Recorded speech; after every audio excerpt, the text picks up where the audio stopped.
नमस्कार, स्वागत है आप सभी का मुद्दा आपका में। मैं हूं प्रीति सिंह। 26/11 का दिन जिसे कोई भी भारतवासी नहीं भूल सकता। 26 नवंबर 2008 को हुए आतंकी हमले को याद करके आज भी देशवासी सिहर जाते हैं। आज इस आतंकी हमले की 14वीं बरसी है।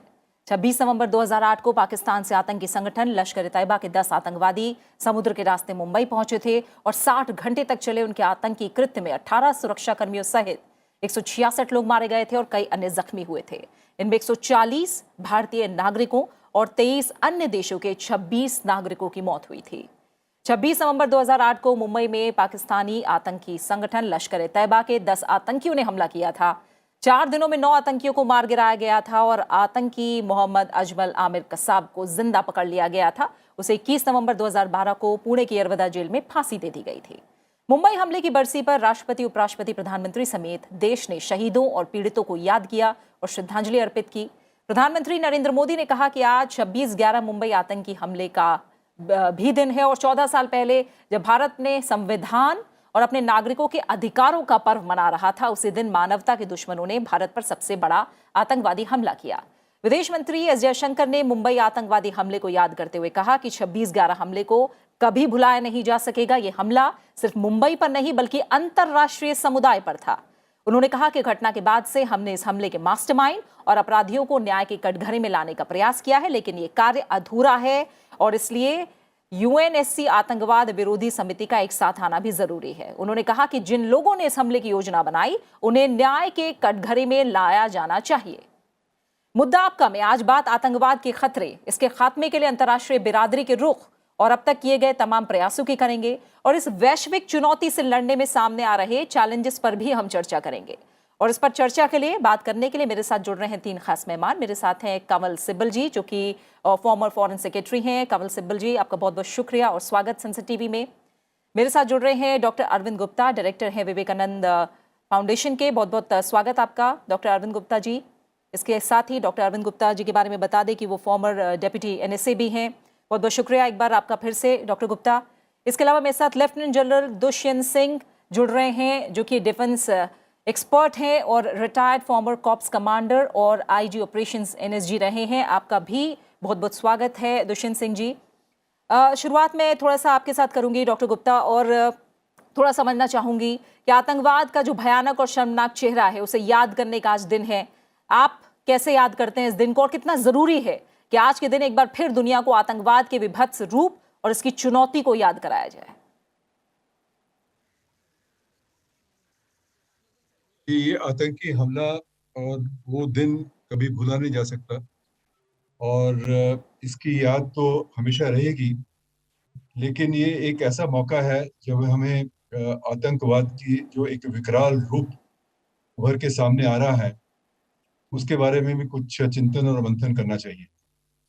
और इस मौके पर जो उस आतंकवाद में जिन लोगों ने जान खोई, जो कि एक साधारण नागरिक थे, देशी नागरिक थे और कुछ अपने सुरक्षा कर्मी भी थे और कुछ और लोग भी थे, उनकी भावभीनी याद हमें आ जाती है।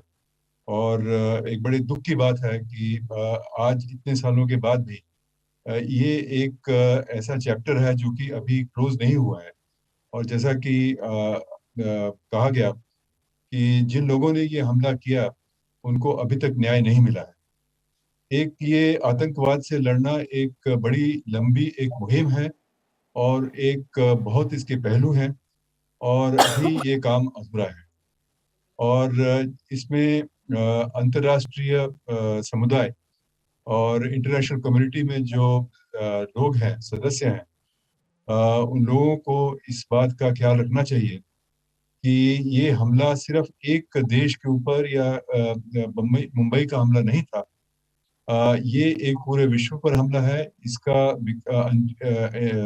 टेररिज्म एक इंटरनेशनल सिक्योरिटी के लिए भी एक बहुत बड़ी चुनौती है।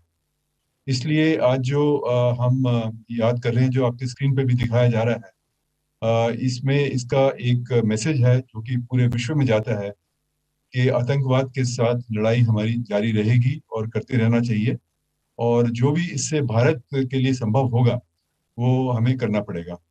और पिछले कुछ वर्षों में जी।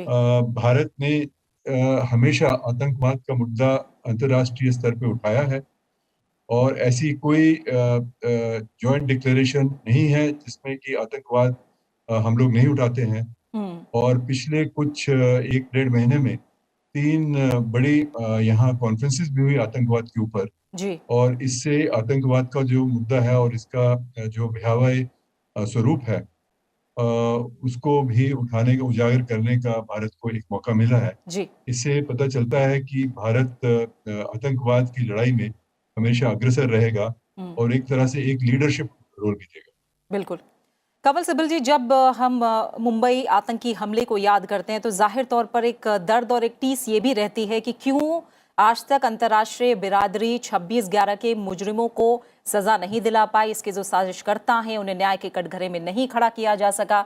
और जैसा अभी डॉक्टर गुप्ता ने भी कहा है कि अभी हमने एक तरह से काउंटर टेररिज्म को लेकर कुछ अच्छे बातचीत और बैठक भी की है। यूएन सिक्योरिटी काउंसिल की काउंटर टेररिज्म कमेटी की 2 दिवसीय बैठक की मेजबानी भी भारत ने की गई है। इस दौरान भी ये मुद्दा उठाया गया है। यानी भारत अपनी तरफ से पुरजोर तरीके से इस मसले को हर मंच पर उठाता रहा है, लेकिन फिर भी क्यों अंतर्राष्ट्रीय बिरादरी एक साथ नहीं आ पाई है और न्याय के कटघरे में नहीं ला पाई है इसके मुजरिमों को? देखिए, अभी 14 साल हो गए हैं और जो ये टेररिस्ट थे उनको ट्रायल पे नहीं लाया गया। तो अब हम कोशिश तो कर रहे हैं, लेकिन थोड़ा सा हमें रियलिस्टिक भी होना चाहिए। तो इस विषय पे जनरल तौर पर सब हमें सपोर्ट करेंगे, लेकिन जब ठोस एक्शन लेने की बात आती है तो फिर अंतर्राष्ट्रीय जो समुदाय है उनके डबल स्टैंडर्ड्स हैं और वो पाकिस्तान के ऊपर दबाव नहीं डालना चाहते। अब देखिए, उन्होंने ईरान को टेररिस्ट स्टेट डिक्लेयर कर दिया, नॉर्थ कोरिया को कर दिया, लेकिन पाकिस्तान को यूनाइटेड स्टेट्स ने कभी टेररिस्ट स्टेट नहीं उसका ऐलान किया। 6 अमेरिकन भी मारे गए थे इस अटैक में।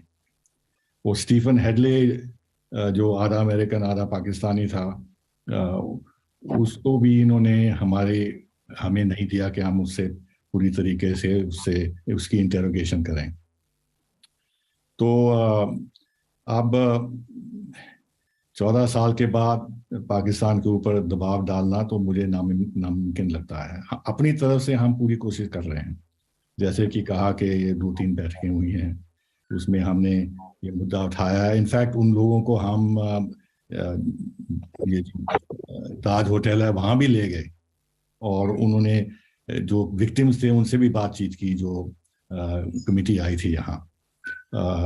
और जैसे कहा गया कि हर जॉइंट स्टेटमेंट में हम ये मुद्दा उठाते हैं और जॉइंट स्टेटमेंट में हमें सपोर्ट मिलती है। लेकिन एक चीज़ हमें अपनी नज़र में रखनी चाहिए कि चीन पाकिस्तान का पूरा समर्थन करता है। और जब हमने कोशिश की कि इन लोगों को, कुछ लोगों को जो इन्वॉल्व थे टेररिज्म में, इनको टेररिस्ट डिक्लेयर कर दिया जाए यूएन के मंच पर, तो चीन ने इसको नहीं होने दिया। और हम इसके खिलाफ हम प्रोटेस्ट भी कर रहे हैं अपनी स्टेटमेंट्स में कि एक चीन का नाम नहीं लेते, हम कहते हैं कि एक देश रोक रहा है। तो इंटरनेशनल सॉलिडारिटी नहीं है। अब दूसरी बात यह है कि जब अफगानिस्तान में यूनाइटेड स्टेट्स ने पाकिस्तान की मदद ली और तालिबान के लिए रास्ता खोल दिया कि वो अफगानिस्तान को फिर गवर्न करें, तो इससे जाहिर ये होता है कि जब वॉर ऑन टेरर की बात आती है तो इसमें बहुत डबल स्टैंडर्ड्स है। एक तरफ अगर आप तालिबान जो डिक्लेयर टेररिस्ट ऑर्गेनाइजेशन है उसको उसका रास्ता आप खोल रहे हैं पाकिस्तान की मदद के साथ, फिर पाकिस्तान को कैसे दबाव में लाएंगे। अब हाफिज सईद को उन्होंने जेल में डाल दिया है, कुछ और भी जो लोग हैं उनको कुछ ये जेल वेल में डाल दिया है, लेकिन ट्रायल नहीं हुआ। क्योंकि अगर ट्रायल हो तो फिर बिल्कुल साफ बात आ जाएगी कि क्या इन्वॉल्वमेंट थी और गवर्नमेंट ऑफ पाकिस्तान और आर्मी की, पाकिस्तान जो है पाकिस्तान आर्मी की और आईएसआई की क्या इन्वॉल्वमेंट थी। तो ये कभी ट्रायल पे इनको नहीं लाने देंगे। और ये जो इन्होंने इनको जेल वेल में डाल दिया, इसमें 2 बातें हैं। एक तो वो क्योंकि FATF की बात थी और पाकिस्तान ग्रे लिस्ट में था तो निकलना चाहता था, और आखिर में यूएस की भी सपोर्ट थी इनको, तो इसलिए इन्होंने नाम के वास्ते उनको डाल दिया। दूसरा ये है कि अगर हाफिज सईद अंदर है तो वहाँ कई हाफिज सईद हैं, ऐसी बात तो है नहीं है, क्योंकि आप देखिए पाकिस्तान की जो स्ट्रीट है, इमरान खान के ये जो जश्न वशन हो रहे हैं उससे पूरा जाहिर है कि कितने वो रेडिकलाइज हो चुके हैं। ये बहुत पावरफुल फोर्स है पाकिस्तान में, ये जो टेररिज्म रिलेटेड जा समझिए, जहाँ रेडिकलाइज मुस्लिम समझिए। तो इसलिए इस बात की बहुत अफसोस है कि इंटरनेशनल कम्युनिटी में हमें पूरा सपोर्ट नहीं किया। देखिए 1996 से हमने एक मुद्दा यूएन के पास रखा कि एक इंटरनेशनल कन्वेंशन होनी चाहिए अगेंस्ट टेररिज्म 1996 में। तो अब कई देश हमें सपोर्ट करते हैं नाम के वास्ते में, लेकिन अभी तक इस इंटरनेशनल कन्वेंशन CCIT अभी पास ही नहीं हुई।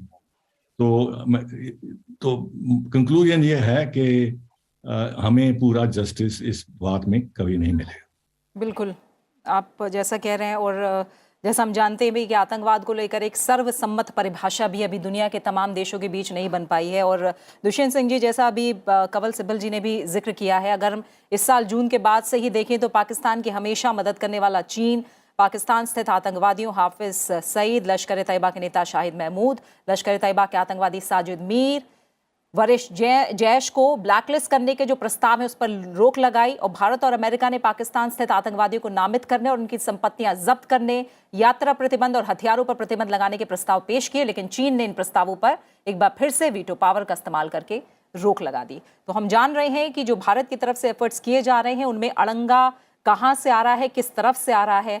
आप भी मानते हैं कि ये तब तक मुमकिन नहीं हो पाएगा आतंकवाद की चुनौती से निपटना, और ये ग्लोबल चुनौती है, सिर्फ भारत के सामने खड़ी चुनौती नहीं है, जब तक जो तमाम देश हैं इसे अपनी अपनी राजनीति से दूर नहीं रखते?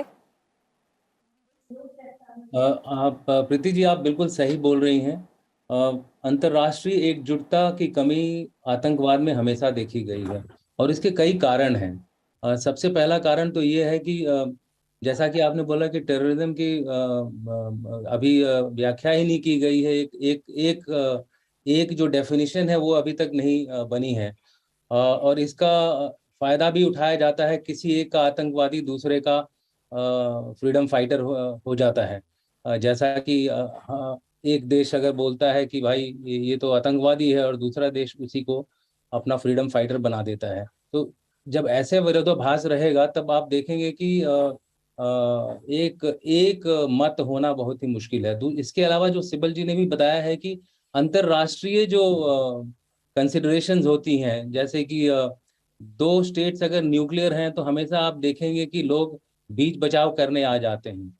जब 26/11 का अटैक हुआ था उस समय बड़ी संभावना हुई थी कि भारत और पाकिस्तान में युद्ध होगा, लेकिन उसी समय यूके के जो प्राइम मिनिस्टर थे गॉर्डन ब्राउन और कॉन्डोलीसा राइस जो यूएस की थी, उन्होंने कई बार दौरे किए इंडिया और पाकिस्तान के किसी तरह से सुलह करने के लिए। तो कहीं ना कहीं एक कॉम्प्रोमाइज आ जाती है और जिसकी वजह से जो ये जो कानूनी कार्रवाई है आतंकियों के खिलाफ वो पिछड़ जाती है या वो उसके ऊपर से ध्यान हट जाता है। हमें रियलिस्टिक जरूर होना है, लेकिन हमें अपनी कार्रवाई करती रहनी चाहिए आतंकियों के खिलाफ, ताकि बोथ इंटरनेशनल लेवल पर भी और आंतरिक लेवल पर भी हमें इनके विरुद्ध अपनी जो विषय हैं वो जारी रखनी है। एक मैं छोटा सा एग्जांपल दूंगा। आप यही अभी हाल ही में जो FATF की कॉन्फ्रेंस हुई थी जिसमें पाकिस्तान को ग्रे लिस्ट से निकाल दिया गया है, अब इसमें कहीं ना कहीं हम सबकी कमजोरी नजर आती है। देखिए, जस्ट बिकॉज US, वेस्ट और UK वगैरह लोगों ने इस बात पर ज्यादा जोर नहीं दिया, इसी वजह से जो है पाकिस्तान जो है ग्रे लिस्ट से बाहर आ गया, जिससे उसके ऊपर काफी प्रेशर कम हो गया। उसने क्या किया, एक तरह से खाना पूर्ति करी साजिद मजीद को, जिसको कि उन्होंने 1 साल पहले डेड डिक्लेयर कर दिया था, उसको अरेस्ट किया और फिर उसके ऊपर मुकदमा लगाया और चुपचाप जेल में डाल दिया। लेकिन जो भी मुकदमे लगाए वो फाइनेंशियल टेररिज्म फाइनेंसिंग के थे, न कि 26/11 का मुकदमा था।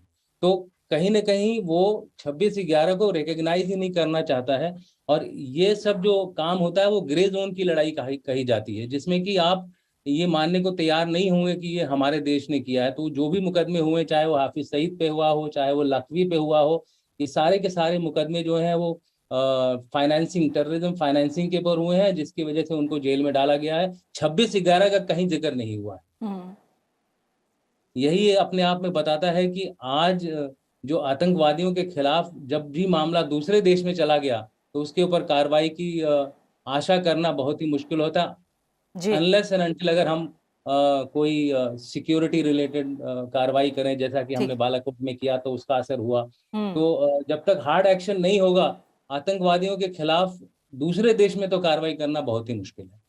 जी डॉक्टर गुप्ता, जैसे दुष्यंत सिंह जी ने भी कहा कि FATF से निकल जाना पाकिस्तान की, वो कहीं ना कहीं क्या हमारी कमजोरी भी रही? क्योंकि जब हम ग्लोबल गवर्नेंस आर्किटेक्चर की बात करें तो हम जानते हैं कि ये कितना मुश्किल हो जाएगा। जब उदाहरण के तौर पर रशिया और चीन को अगर वेस्ट में कोई आतंकवादी हमला होता है तो मुझे नहीं लगता कि बहुत ज़्यादा फर्क पड़ने वाला है। या फिर हम कहें कि चाइना या रशिया में कुछ होता है तो हम नहीं कह सकते कि अमेरिका को उतना बड़ा फर्क पड़ने वाला है। अगर अफ्रीका के किसी देश में इस तरह का आतंकवादी हमला हो तो शायद ही ये कोई हेडलाइन भी बन पाए। तो इस तरह से हम देखें तो अलग अलग अपने मैं कहूँ हित है और हिसाब से ही कहीं ना कहीं आतंकवाद को भी देखा जा रहा है दुनिया भर में। ऐसे में भारत को क्या रुख रखना चाहिए? क्या किस तरह से इस चुनौती का सामना करें? देखिए, जैसा कंवल सिब्बल जी ने कहा, हमें इसके बारे में रियलिस्टिक होना पड़ेगा, लेकिन इसको एक दूसरे पहलू भी इसका देख सकते हैं कि ठीक है, उन्होंने उनको ट्रायल पे नहीं लाए और मुद्दा भारत के लिए एक ज्वलंत मुद्दा है। इस पे हम हमेशा एक अपनी कोशिश जारी रखेंगे। इसका अर्थ ये हुआ कि पाकिस्तान के जो टेरर के लिंक हैं उसको हम हमेशा के लिए हर मंच के ऊपर उजागर करते रहेंगे। तो एक तरह से भारत ने पाकिस्तान के ऊपर काफी दबाव बना के रखा हुआ है पिछले 14 साल से। और चूंकि अब हमारी स्थिति बदल रही है, आजकल हमारा इमेज बदल रहा है और भारत एक ग्लोबल गवर्नेंस के आम तौर के जो मुद्दे हैं उनके ऊपर उसकी भूमिका एक अच्छी बनती रही है, भारत की छवि भी बन रही है। तो मुझे लगता है कि हमारे पास एक मौका रहेगा कि आतंकवाद को हम एक इंटरनेशनल स्तर के ऊपर उसको उजागर करते रहें। और दूसरा ये है कि कई और भी आतंकवाद की पहलू हैं जिसके ऊपर भारत एक लीडरशिप ले सकता है और उन्होंने ली भी है। जैसे कि ये UN committee on counter terrorism जब यहाँ आए तो उसका जो सबसे बड़ा एक मुद्दा था और जो फोकल पॉइंट था वो था टेक्नोलॉजी का आतंकवाद में कैसे इस्तेमाल होता है। और जब भारत इसके बारे में बात करता है, एक भारत की अपनी टेक्नोलॉजिकल क्षमताएं भी हैं, तो इसके ऊपर हम एक सहमति बना सकते हैं और इंटरनेशनल कोऑपरेशन बढ़ा सकते हैं। काउंटर टेररिज्म की जो एजेंसीज हैं हमारे देश में और दूसरे देशों में, उनके बारे में सहयोग बढ़ा सकते हैं। तो मुझे लगता है कि हमें इससे निराश नहीं होना चाहिए और इसको एक ऐसा इस रूप में देखें कि पाकिस्तान को कॉन्स्टेंटली अंडर प्रेशर रखें और चाइना के ऊपर भी प्रेशर बनाए रखें और उनको एक्सपोज करें और आतंकवाद के दूसरे डायमेंशंस के ऊपर हम अपना सहयोग बढ़ाते रहें, एक लीडरशिप देते रहें।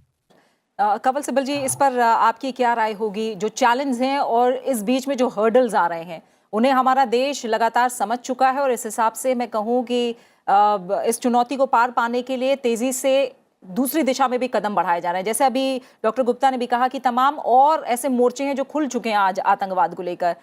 तब चाहे हम साइबर टेररिज्म की बात करें, बायो टेररिज्म की बात करें, नई नई टेक्नोलॉजी आ रही है, उस तरह से खतरा भी नए तरीके से हमारे सामने बढ़ता चला आ रहा है। टेरर फाइनेंसिंग को लेकर जो बातें हैं, हम जानते हैं एक ऑर्गेनाइज्ड एक तरह से आजकल टेररिज्म हो चुका है, इंडस्ट्री की तरह ये टेररिज्म हो चुका है। तो आपको क्या लगता है हमारी तैयारियां फिलहाल कितना पुख्ता हैं और कौन से ऐसे मैं कहूँ क्षेत्र हैं जहां और ज़्यादा सुधार और ज़्यादा मैं कहूँ कि तैयारी के साथ हमें आगे बढ़ना होगा? देखिए, अब ये वर्ल्ड ट्रेड सेंटर की जो बॉम्बिंग हुई न्यूयॉर्क में और जब 9/11 हुआ तो यूनाइटेड स्टेट्स ने वॉर ऑन टेरर डिक्लेयर कर दी। अफगानिस्तान को अटैक किया, इराक को अटैक किया। अब अगर आप यूनाइटेड स्टेट्स की स्टेटमेंट्स वगैरह देखें, यूरोप की स्टेटमेंट्स भी देखें, अब उनका इतनी प्रायोरिटी वो टेररिज्म को नहीं दे रहे। अब और मुद्दे खड़े हो गए हैं। तो मतलब ये कहने का है कि जब यूनाइटेड स्टेट्स पहलू ले रहा था कि भाई ग्लोबल वॉर ऑन टेरर होनी चाहिए, उसके बावजूद भी 2008 के बाद हम ये जो आतंकवादी हैं जिन्होंने 26/11 किया, उनको हम ट्रायल पे नहीं ला पाए। उसके बाद फिर अटैक्स हमारे खिलाफ हुए, पुलवामा हुआ, पठानकोट हुआ, ये हुआ, वो हुआ। फिर हमने बालाकोट भी किया, उसके पहले सर्जिकल स्ट्राइक्स भी की।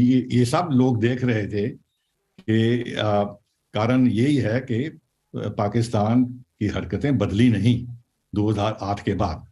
उस स्केल पे उन्होंने नहीं किया, पर लोअर स्केल पे वो करते रहे। लेकिन वेस्ट ने, यूनाइटेड स्टेट्स ने जो भी है, इसके ऊपर इसको ज्यादा इंपॉर्टेंस नहीं दी। उनकी कोशिश तो यही रहती थी कि भाई किसी तरीके से हम वॉर ना हो जाए, कहीं ये न्यूक्लियर वॉर ना हो जाए, 2 न्यूक्लियर कंट्रीज हैं, ये है वो है। तो पाकिस्तान को ज्यादा दबाव में नहीं लाना चाहते, क्योंकि उनके जियोपॉलिटिकल इंटरेस्ट हैं पाकिस्तान में। और मैं फिर दोहराऊंगा कि अगर हमारी तरफ से देखिए, कौन सा बड़ा आतंकवादी देश है, ईरान है कि पाकिस्तान है? अच्छा, वो कहते हैं ईरान है क्योंकि ईरान यमन को सपोर्ट कर रहा है, अब सीरिया में है। अब दूसरी बात ये देखिए, जब ये सीरिया में इराक में इस्लामिक स्टेट का राइज हुआ, तो इसमें भी एक बड़ी शंका है कि भाई कौन से देश सपोर्ट कर रहे थे। तो ये कई ऐसी ऑर्गेनाइजेशन थी जो लिंक्ड हैं टेररिज्म से, उनको वेस्टर्न सपोर्ट भी मिल रही थी क्योंकि हाफिज असाद को हटाना था। तो बिहाइंड द सीन बहुत ज्यादा कॉम्प्रोमाइजेस हैं। लेकिन ये बात ठीक है, जैसे डॉक्टर अरविंद गुप्ता ने कहा कि हमें अपना देखना चाहिए कि हमें खतरा क्या है, और पाकिस्तान का तो रंग बदलेगा नहीं। अभी आजकल थोड़ा सा चुप है, और क्योंकि बालाकोट हुआ, उनको डर भी है कि भाई इंडिया का रिएक्शन बहुत स्ट्रांग होगा। लेकिन हमें हमेशा नजर में रखना चाहिए कि पाकिस्तान की जो सोसाइटी है वो बहुत रेडिकलाइज हो चुकी है, और ये जो पूल है जिसमें ये टेररिस्ट निकल सकते हैं, वो अभी भी कायम है, अभी भी कायम है। तो अब इमरान खान की आप हरकतें देख लीजिए। अब ये जो नया चीफ ऑफ आर्मी स्टाफ है, वो इन्वॉल्व था पुलवामा में, लोग कहते हैं, जो मुनीर असम जो भी नाम है इसका। तो इसलिए इसमें सीरियस चैलेंजेस हैं हमें। और जैसे फिर मैं कहूँगा, ये चीन बिल्कुल नहीं चाहता। अच्छा, दूसरी बात ये देखिए, इसका तल्लक टेररिज्म के साथ नहीं है, लेकिन जनरल जो एटीट्यूड है जी। आप देखिए, उइगर मुसलमान हैं, उनके खिलाफ चीन कितनी बुरी तरीके से व्यवहार कर रहा है। हाँ, लेकिन इस्लामिक कंट्रीज ही जो हैं, गल्फ की, जो वो चीन को सपोर्ट कर रहे हैं जी। तो इसलिए ये सारे जो मुद्दे हैं, ये बड़े मिक्स्ड अप हैं। और फाइनली ये ठीक कहा कि अब जो नई टेक्नोलॉजीज हैं, ये हैं, साइबर की बात हो, या ये और तरीके जो हैं जिससे टेररिज्म को फाइनेंस किया जा सकता है, और ड्रोन है, ये है, वो है। और ड्रोन की बात तो अभी पंजाब में आप देख रहे हैं, वो वेपन्स भेज देते हैं, ड्रग्स भेज देते हैं, ये कर देते हैं, वो कर देते हैं। तो ये तो जनरल मुद्दा है, इसका 27/11 के कोई कनेक्शन नहीं है, और ना ही इसका कोई स्पेसिफिक इंडिया पाकिस्तान इश्यूज के साथ कनेक्शन है। ये जनरल है, जिसमें जो यूएस के दोस्त हैं, अलाइज हैं, उनको भी ये खतरा आ सकता है। तो इस बात पे हमें आगे बढ़ाना चाहिए, और इसके हमें फायदा भी मिलेंगे। कोई अगर ऐसे कोई इंटरनेशनल कंसेंसस बन जाए तो पाकिस्तान के ऊपर और दबाव पड़ेगा कि ये हरकतें बंद करें। तो इसलिए ये रास्ता ठीक है हमारे लिए कि हम इसके ऊपर जोर देते रहें। बिल्कुल। दुष्यंत सिंह जी, बहुत संक्षेप में आपका कमेंट वे फॉरवर्ड को लेकर, क्या डेटरेंस मैकेनिज्म काम करेगा? बालाकोट का कहीं ना कहीं असर है, डर है, जैसा अभी कंवल सिब्बल जी ने भी कहा। तो क्या हमें डिटरेंस मैकेनिज्म बनाने की ज़रूरत है, उसे और पुख्ता करने की ज़रूरत है? हाफिज सईद कहाँ है, किस घर में छुपा है, ताकि वो चैन की नींद ना सो सके? इतना एडवांस हमारा मैकेनिज्म, टेक्नोलॉजी होनी चाहिए ताकि हम दुनिया को ये बता सकें। बिल्कुल बिल्कुल सही। एक्चुअली हम आतंकवाद के खिलाफ एक इंटीग्रेटेड अप्रोच होना चाहिए, और उसमें जो है रेस्पॉन्स मैकेनिज्म जो है वो एक बहुत बड़ा विषय है। रेस्पॉन्स मैकेनिज्म खाली सिक्योरिटी रिलेटेड नहीं होता है, इसमें बाकी सब तंत्र भी आते हैं, जैसे डिप्लोमेटिक भी हो गया है। यूनाइटेड नेशंस में भी जो जा करके जो हम बात करते हैं आतंकवाद के बारे में, उसके अलावा जो हमारा जो रेस्पॉन्स मैकेनिज्म है वो अब एक ही चीज पे सीमित नहीं रहना चाहिए। ये नहीं हो कि हम खाली हार्ड ऑप्शंस एक्सप्लोर करें। साइबर सिक्योरिटी, साइबर डोमेन हो गई है, इंफॉर्मेशन डोमेन हो गई है, हम अलग अलग तरीके से अपने एडवर्सरी को टारगेट कर सकते हैं। अगर पुलवामा और बाकी जो हमने रेस्पॉन्स दिखाए हैं, एक बार जमीन से किया, एक बार हवाई जहाज से किया, और भी रास्ते हैं हमारे पास खुले हुए जिस तरह से हम आतंकवादी देश के खिलाफ हम अपना इंटेंशन जाहिर कर सकते हैं, डेटरेंस अचीव कर सकते हैं, अपनी कैपेबिलिटीज बढ़ाएंगे। अगर हमारी कैपेबिलिटी, हार्ड पावर की कैपेबिलिटीज बढ़ेंगी, ऑटोमेटिकली एक डेटरेंस अपनी जगह पर आएगा। तो मेरे ख्याल से एक इंटीग्रेटेड अप्रोच है, उस इंटीग्रेटेड अप्रोच में रेस्पॉन्स मैकेनिज्म वो एक सबसे बड़ा मुद्दा है, जो कि हमको उसके ऊपर खास ख्याल रखना है। हमारी जो कमजोरियां इस समय है, साइबर सिक्योरिटी, इंफॉर्मेशन सिक्योरिटी, हमारा देश 2 दिन से खतरे से झेल रहा है, इनके ऊपर काम करने की बहुत जरूरत है।